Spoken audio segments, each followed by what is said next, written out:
Welcome back to the Slightly Forgotten podcast. I'm your host, Wayne Manson. Joining us for the first time again, welcome. You can catch up with previous episodes on Spotify. Please follow on Spotify and set yourself a reminder for our weekly episodes. Today we're going further into Tom's story, so I really hope you enjoy the conclusion and take something away from it. Thanks again for listening and watching. Enjoy. Yeah, I'd come back to the States. I'd done that experience. I've only ever done it once, and I will never need to do it again. I came back and I was like, I've made a decision. I'm going to leave the military. I'm PDRing, and I was going to go out on the piss. But I met that day my future wife, Kate, and it was almost like I don't believe in coincidence anymore.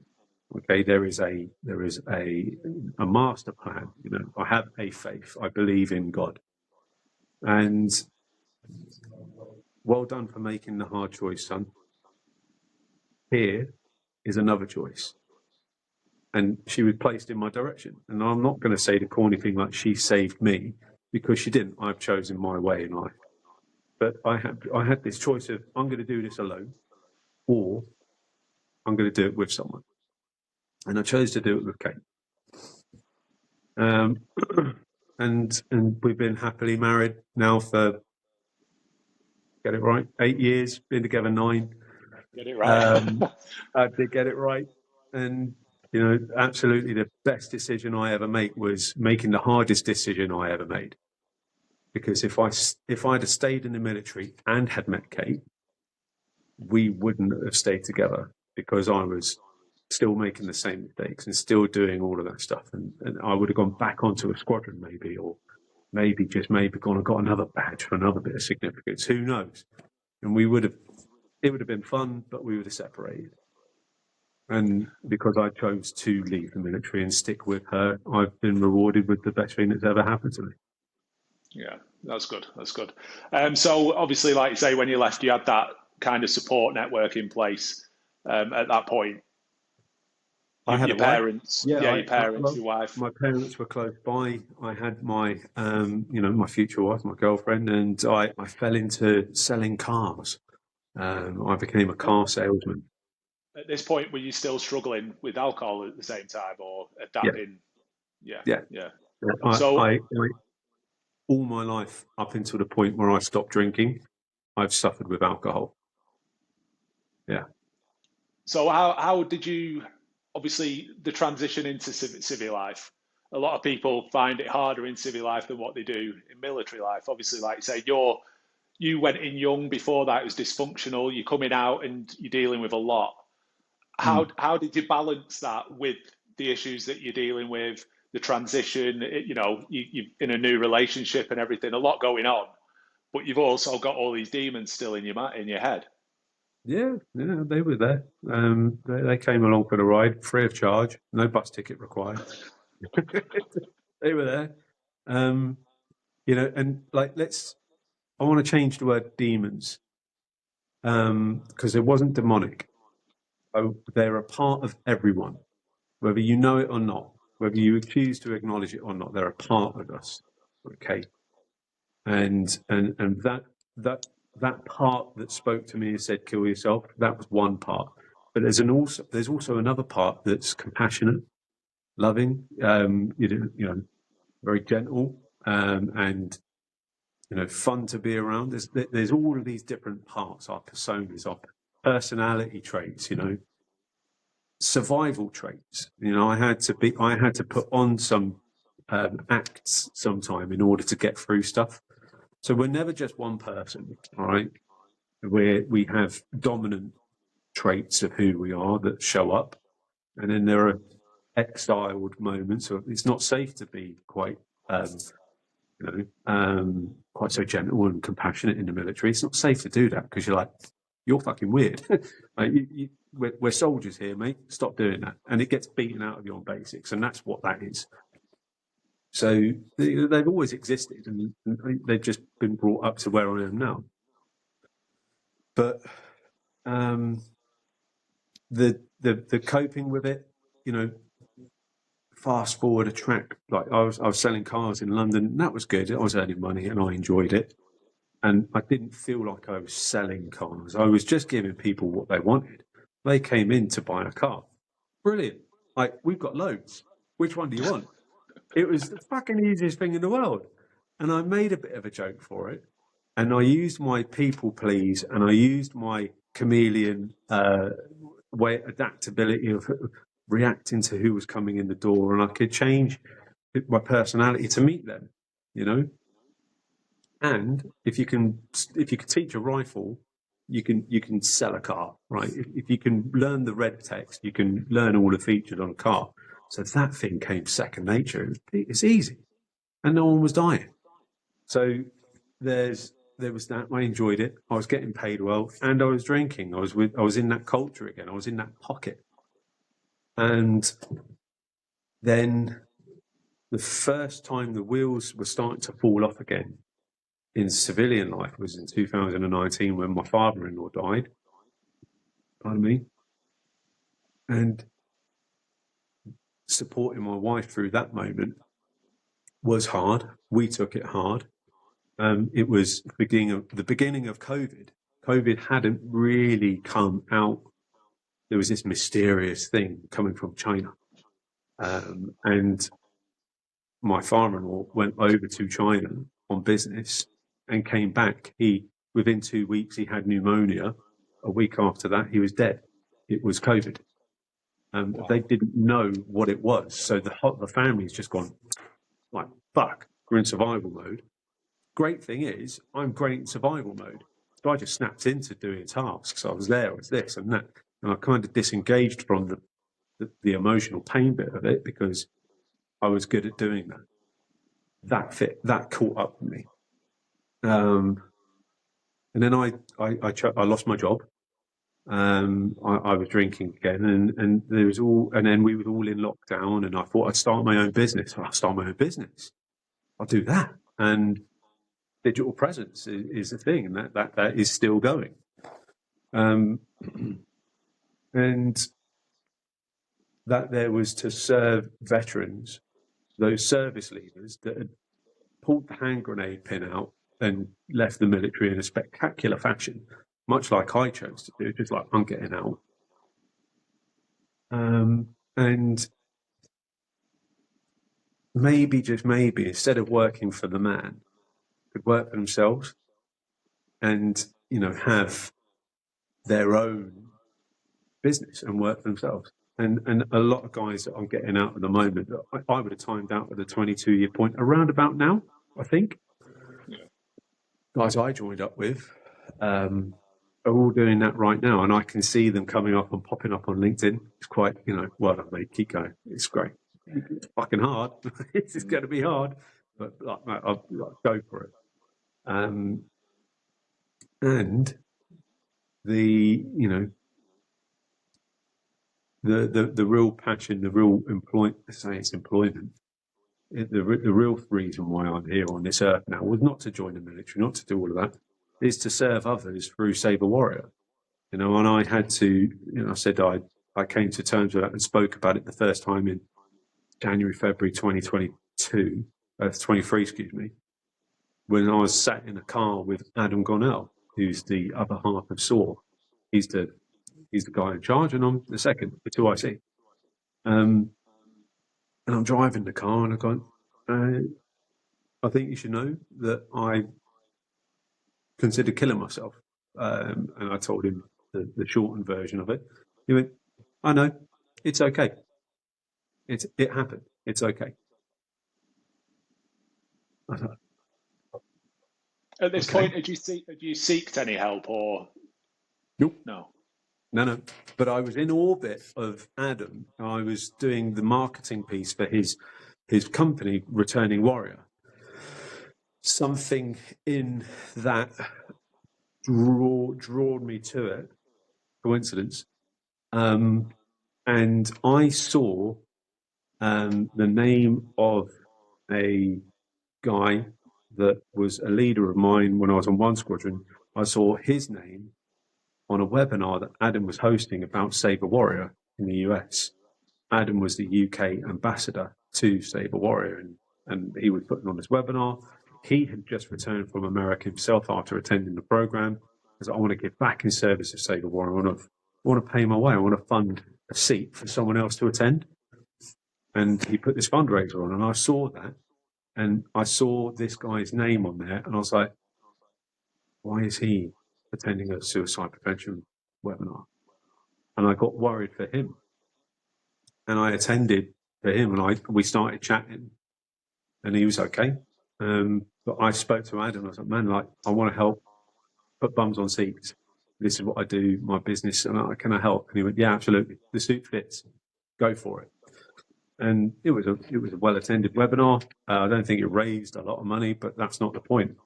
Something happened, and it brought me and Adam together, and I was moving closer to voicing what happened. And he says, why don't you go and do what I did and go to America and sit the seat? Like, okay, I will. And I've always felt comfortable talking to Az. We have good conversation between the two of us. I confide in him, he confides in me. And it was so obvious that it was I have to go to America. And I put outwardly on LinkedIn and all of that, I'm going for a recce to talk about Save a Warrior. We're going to bring it to the UK and all of this good stuff, right? And the denial piece for me is still there, and I still didn't know what I didn't know. And I've gone to America, and I'm there. I can't remember. I'm in the fucking hotel talking on LinkedIn live about this thing and blah. And then within the next day, within 5 minutes of arriving in this car park, were all stood there. You know, that pre-course sort of like nervous chat, trying to remember everyone's name. What's your name, Bill? No, fucking going to remember that. Like, hello, mate. Like 3 years later, hello, mate. What's his fucking name again? We're terrible with names, you know, because we don't give a shit ultimately, because it's all about us. Fuck it. I'm here for me. Don't have to remember your name. Mate will do. And it's just programmed into us. And I'm there, and I'm like, fucking hell, this is different. I mean, and I don't know where I am. I'm in this magical fucking place in America. Loads of big pickup trucks and dudes, like baseball caps, all doing dip. And then walking through the crowd is a guy in a Mickey Mouse t-shirt with the softest, most kindest voice in the world. He goes, it's Tom, isn't it? I went, yeah. I went, you're in the right place, man. I thought, oh, fucking hell, thank God for that. And it was at that point I started crying. I was like, I knew that everything up to that point to there was like, I'm going to be able to get with that. I'm in the right place. And I got like, it's a thing. And we walked from that car park to the doorway in. They took a photo of us walking in, and I just had this experience with God that I didn't know I was searching for, and I didn't know it's not a religious program. You know, it's not. The word God and spirit and higher power comes into it a little bit, but it's not a religious program. It's connecting with myself. That's the thing. And life has never been the same. Life has never been the same. And I now have a life. Whereas beforehand, I just didn't know who I was. 30. What gave you that instant kind of realization that is where you should be? It gave you some comfort, I guess, in where you were. Can you explain what that was? I think I stopped lying to him. I got honest. I got real honest with myself about everything I denied up to that point. And I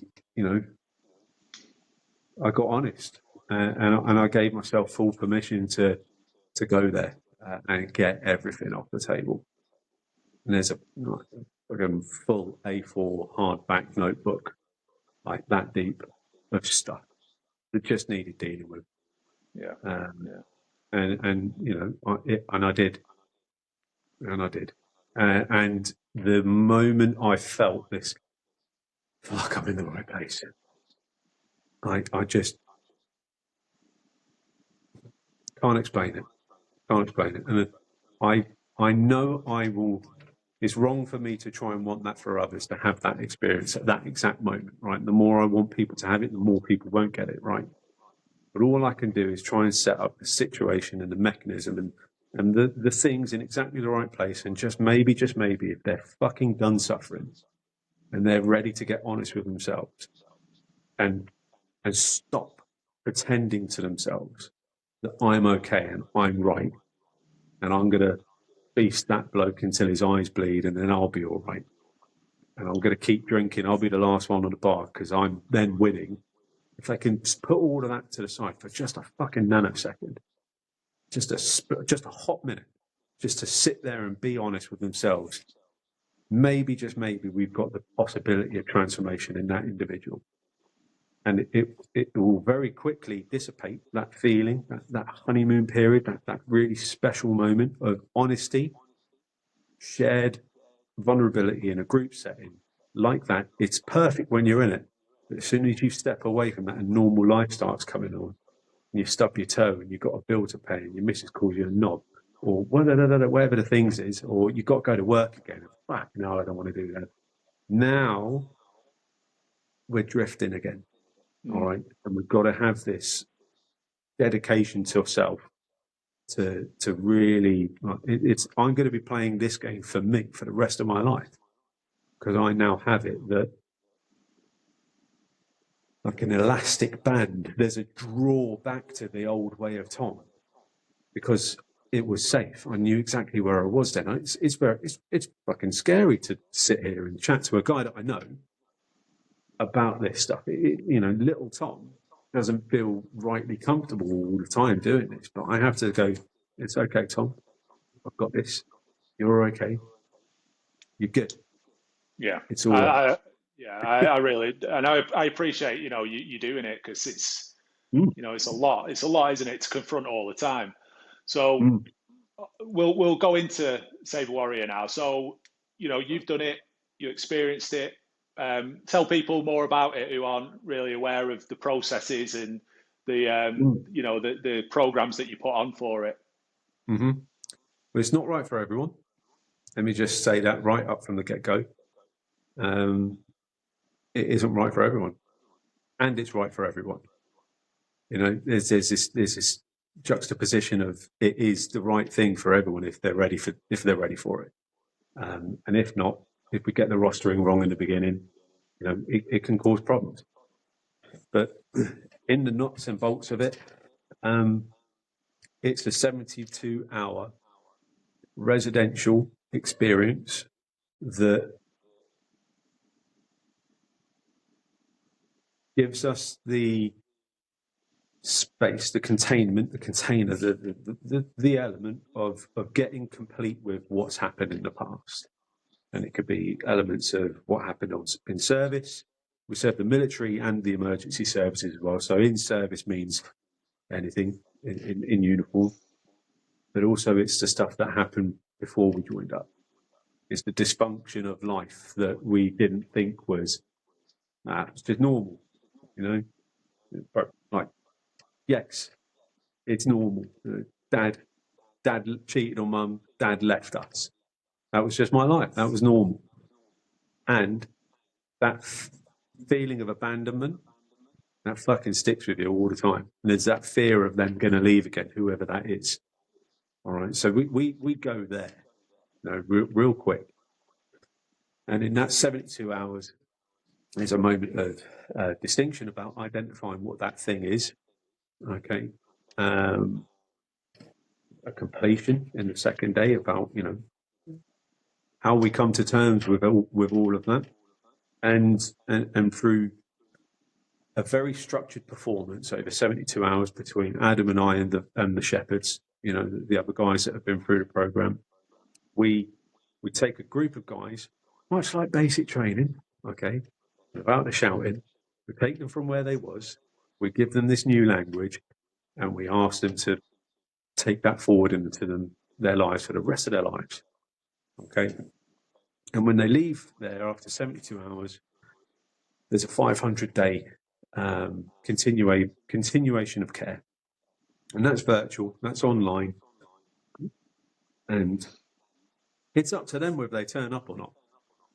You know, I can't keep calling people. Hey, why weren't you at the course last night? Why weren't you there last night? Because I'm trying to drag you into healing. If you're telling me you're not done suffering, okay, the door is always open. And there's this, you know, there is a gentle wrestling with it. But it's just like, you know, adulthood, fatherhood, you know.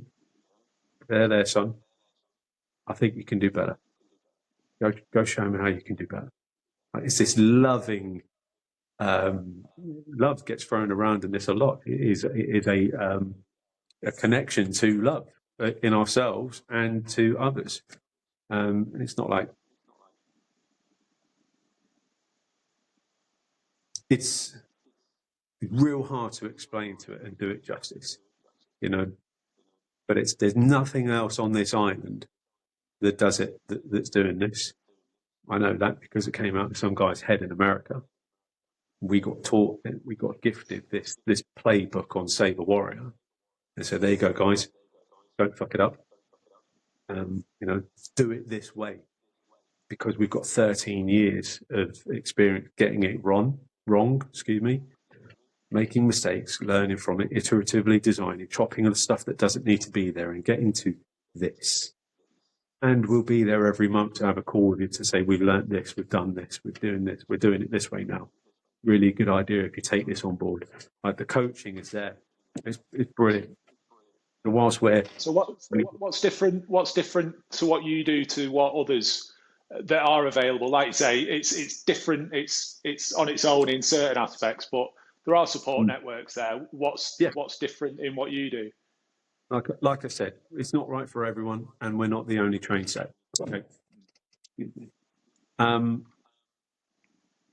But I've been through 16 weeks of cognitive behavior therapy, and I had a very qualified woman sitting across the screen. And it came through the GP because I put my hand up, I said, I need help. I'm Tom, I'm this, I'm that, I'm ex-military, da da da da. And I must have answered 100% on that score test, because 2 days later, I'm on a crisis call with someone. There was stuff going on for me, and they saw all the flags, right? And in those 16 weeks, not once did she ask me what happened. Not once. What happened, Tom? And then and not once did she just shut the fuck up and listen to me. Right? We ask what happened, and we go there very lovingly, carefully, respectfully, compassionately, with this tender care. No one's ever on their own. There are shepherds in the room. Someone goes to the toilet, they're not escorted, but they have someone go with them, because at any given moment there can be a breakdown. It needs to be witnessed, right? And it's not like it's a suicide prevention program. We've got to keep our eye on them. It's not that. It's just having a connection with someone, because I've spent all of my life disconnected from everyone, and I'm all right. And that's the thing. But there's, in all of the reading and research and all of the programs that are out there, right? One, it's a compilation of good stuff from across all different areas of therapy that's been uniquely put together in a 72-hour discourse. The whole thing is written. It's not a script, but it's like you've got to follow it in a specific way, right? And that is unique because it doesn't exist anywhere else in other things. There will be elements of it, like meditation, that you can go and do. Of course, meditation is a brilliant bit of kit. That's read into our program. There'll be elements of internal family systems. There's another therapy case that's read into, and you can go and do a workbook on that and get it. That's there. But it's not all in one thing. And it's not an Alcoholics Anonymous program, but the anonymous language of those 12 steps folds into it, which is where higher power comes in. And what else? those that attend the program know that they're going to sit with guys that have been through the program. That's the key element here as well. The therapist that took me through my CBT, young, qualified, very educated woman, but she didn't have a fucking clue who Tom was. Didn't know what the military was, didn't know what IDF was, she didn't know what a pre-para was, she didn't know what an IED was, There wasn't that understanding, that connection. If someone says to me, I was a veteran, instantly, I don't have to know what cap badge or uniform you wore, but I know you've gone through a certain procedure in life and proved yourself in that way. And in some way, shape or form, you're dependable, you turn up on time, and you're cut from a good cloth. Most of the time. I have no idea who this woman was. The delivery of Sabre Warrior is done by servicemen. And it's for those that have served. And there's that connection as well. And we are a male-female program. It's not just men that have problems, right? Right now, though, in our infancy in the UK, we are geared up for a male-only delivery. And we are going to open that up to a female delivery as well, as soon as I bloody can. And that won't be me delivering the female team, because there are male-female problems that need to be spoken about gently in that way. So our problem is I'm not a woman, so I can't deliver a woman cohort. No. That's it. But when we get the female team involved from the US, we're hoping that they're going to come over and do some training and deliver a cohort here for us, so we can put the first crop of ladies through a program here and then gear up it's going to take a couple of years, man. But you know what, we're there. We're going to do it. Yeah. Is there any criteria that needs to be met to come onto the program? I think I read somewhere that you've got to be sober to come on. Is that right? Yep. Dry wood is what we call it. Yeah. So my question then, if people want to come on it, but they're dealing with that, that difficulty as well, do you have any connections that you could maybe guide them to before they come on? Or if I had that difficulty and I came to you and said, look, I'm really interested, I want to go through it, but I've got this issue. Mm-hmm. Can you help me? What would you say? Absolutely. Thank you for asking. All you've got to do is ask for help. Are you asking for help? And it's like, yes, brilliant, great step. Well done for leaning in. So what help is it you need? And it's like, okay, well, I might skirt around the edge. And first of all, like, the requirements of coming to sobriety is one, right? But honest, open and willing. All right, honest. Like, if I'm asking you a real direct question, it's coming from a place of love. I'm not challenging you. I'm not trying to trick you or catch you out. Okay, so what problem is it you need help with? Like, I'm an alcoholic. I'm a recovered alcoholic. I'm all of these things in my past. There's an experience here that I can help you with. And if it is alcohol, I said, perfect. You've got my number. I want to help you get sober. All right. And the way that we can do that is through AA. Let's try AA out. Have you been to AA? Have you done a meeting? No. Okay. Well, let's do a meeting together. And I will help them in whatever way I can to get sober. And that's a proven method that's happened for guys that have been through the program. For a couple of guys that have come in and had a conversation with us, just getting sober was enough for them to get help, right? So I just got them sober. And it's not I got them sober. Let me retract that. They got themselves sober because they had the courage to ask for help, And it's the greatest job in the world. Where I'm such a privileged position to do what I do. And it's hard, but they bottomed out in life, whatever the poison is. If someone is willing to say, I'm fucking done suffering, like, every element of my life is chaotic, I'm fucking angry at everything. That Trump on Facebook and that geezer over there, like, angry at everything. and angry at everything out there, because inside I didn't know how to be calm. I hadn't been taught calm. I was shown anger as a boy as well. That's a thing. I got taught that. And if that there is a thing, then I'll just let him run with it for a minute. I'll let the gas fire burn out, because you can only stay angry for so long, right? I'll let it will simmer down, because you run out of puff. All right, feel better? No. Okay, there's more in the tank? Yeah. Go on then. I'm not taking any of this personally. I feel bad. It makes me feel bad. I don't want to hear it. But, get out there and, let it out. But in a controlled manner, because that rage, that anger that can come on like that can cause someone to drop someone, break a jaw, they get knocked out, they hit their head on a curb, dead. That anger can nanosecond turn someone's life into free human being. You're now in jail for the rest of your life because you didn't have control of that anger. And you're not angry for the reason you think you are, because deep down inside there is something that happened to you that you can't deal with, and you're denying, and that anger is as a result of you knowing exactly what happened, and you're trying to come to terms with it by punching someone in the face.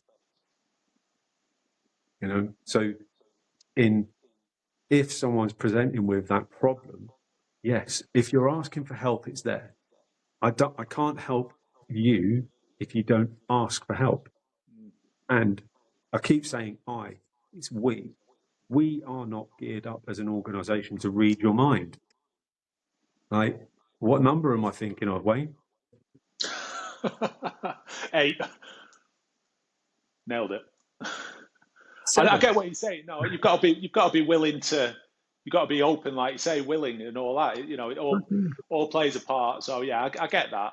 It's something that obviously you've mentioned about struggling to get to.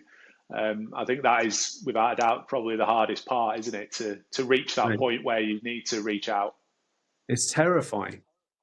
Getting to that point, especially if I've lived my life for 38 years in complete denial about what happened, coming to the point of that line in the sand, departure moment from the known world to something else, getting to that point alone and thinking, fucking hell, I need to get some help. I'm all right. Let's go and have a beer. Let's chat about it down the pub with the mates. Actually going, I need help. Fucking hell, that's terrifying. It will cause a tremor, a shake in the body. If it's that well induced, it will cause a tremor in the body of fear. Like coming up to, I don't really know how to say this. And I'm only saying what went on for me. And it's like it physically came on. But when I got met with Mickey Mouse, his name is Josh, by the way, he came up to me and best lovely human being. He lives Save a Warrior. He's guided so many men through his program. He's a fucking absolute angel. What a great human being. How you doing, man? You're in the right place. Just met with that softness, that gentle, that compassion, that love. It's not gay. It's love. It's a thing. With it being that, like say, veterans, ex-servicemen, or people who've lived it, gives you that reassurance and comfort that probably, like say, you never felt with the 16-week therapy that you had. So it all plays a part, and I can see the significance and the importance of that.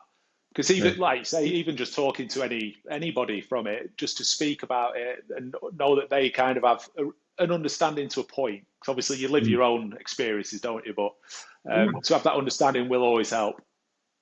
Yeah, man. It's that shared vulnerability, right? And hear this the right way. There are a lot of well-intentioned people out there doing harm. There are a lot of well-intentioned people doing harm because they I don't know. They just aren't seeing it, because they're out there trying to do the right thing from a place of I'm hurt and I want to help others. if I help other people, then I'll feel okay. You know, me too. At the start of this, I didn't know what I didn't know pre-SAW. I was trying to help people, and I started an Instagram account, bearing all on Instagram. Fucking hell. Like, that happened. And I didn't know what I was out there. I was like, if I can help people get through this tough time and talking, then maybe I'll be all right. Like, me too. And now I've got this new set of words. They're all English, they're just in a different order, a new language of understanding and being, which I'm not the same guy I was in the military. You know, I'm meeting you for the first time today, right? The Tom that you knew doesn't really exist anymore.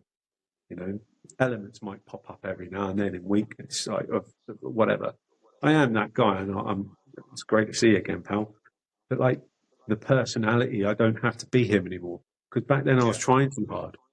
I felt like I had to be a pleaser. I felt like I was trying to have friends, you know? I was trying so fucking hard to be liked. I was trying so hard to just fit in. And if I'm truly, truly open and honest with myself, the military was not the right place for me. I loved it. It was a brilliant time. I truly enjoyed my time in the mob. And it wasn't the right job for me. You know, there was something else out there, something different that I didn't get that coaching or sort of like introduction to. And maybe I didn't want to hear it as an 18-year-old. Like, fuck off, I know better, right? It's like that. I know who I want to be, I think.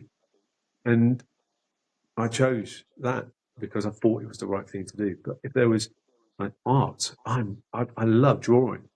Like maybe just and the creative element of doing digital work and all of that. Fuck, I get a kick out of that. It's creative. I'm in touch with me. Tongues out. I'm thinking. And I'm there like I'm building websites and all of this other stuff, and I'm in flow. It's absolutely the thing that I need to be doing. And I get such a great sensation of completion in myself. Watching someone, this is going to sound really, really weird, like, whoa. But here you go, like watching someone go through that flutter of fear to get to that point of asking for help. Because I'm like, oh, it's so close for you there, man. It's like priming the pump on a water pump. Just keep pumping that handle, man. The water's nearly coming out of the funnel. It's nearly there. One more pump and you're there. Bang, you're there, man. Water's flowing. It's calm.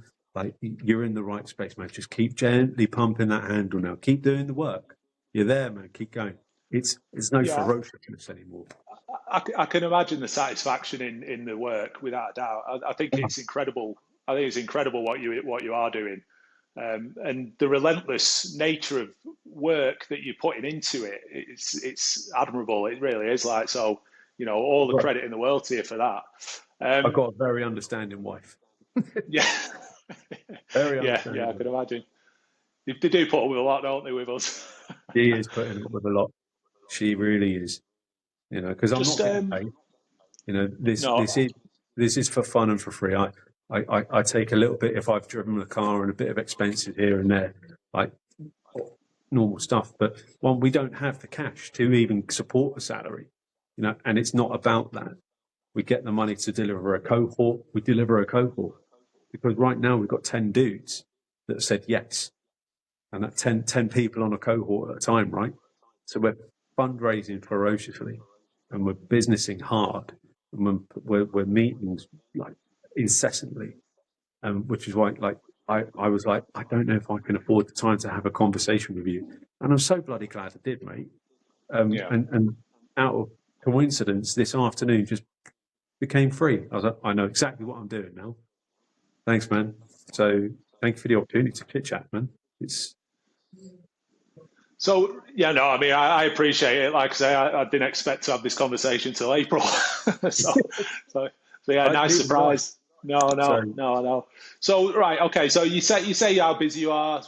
What's ahead then? What's the next few years look like for you and Sabre Warrior?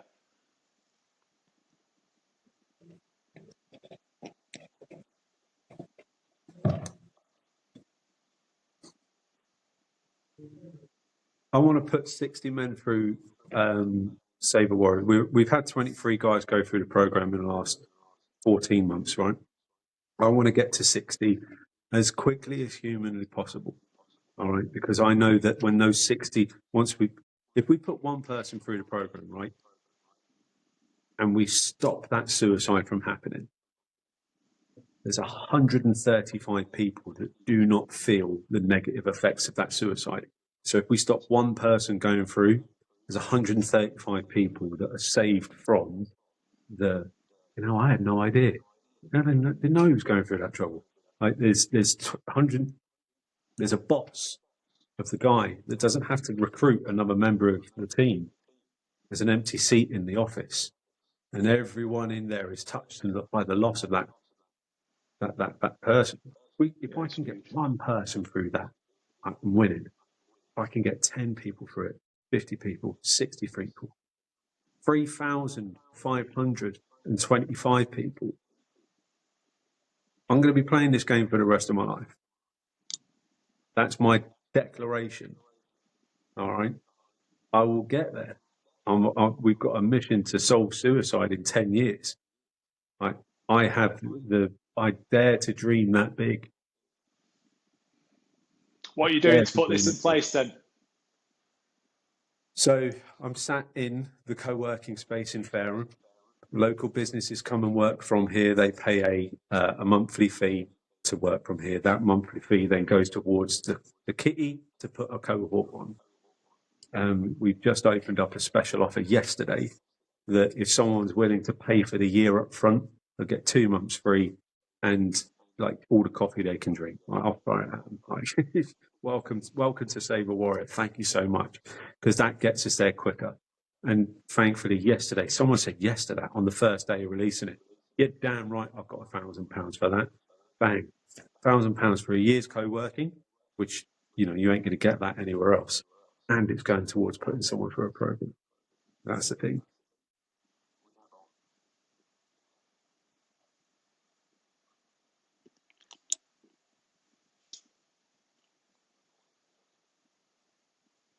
Coffee. We have a brand of coffee that we've teamed up and partnered with a company that we provide that.